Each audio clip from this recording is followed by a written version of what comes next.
सर्दियों की बारिश में भीगती हुई एक शाम वो होटल की लॉबी में दाखिल हुई।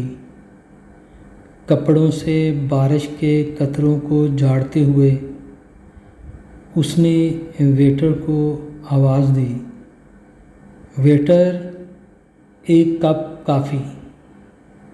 मैडम, कॉफ़ी तो ख़त्म हो गई। एक ही कप था जो उन साहब ने ऑर्डर कर रखा है। वेटर ने मेरी तरफ इशारा किया। वो मेरे सामने आकर बड़ी ही बेबाकी से बैठ गई, जैसे बरसों से जानती हो। वेटर ने कॉफ़ी का वो आखिरी कप मेरे सामने रखा तो वो बड़ी हसरत भरी नज़रों से उसे देखने लगी।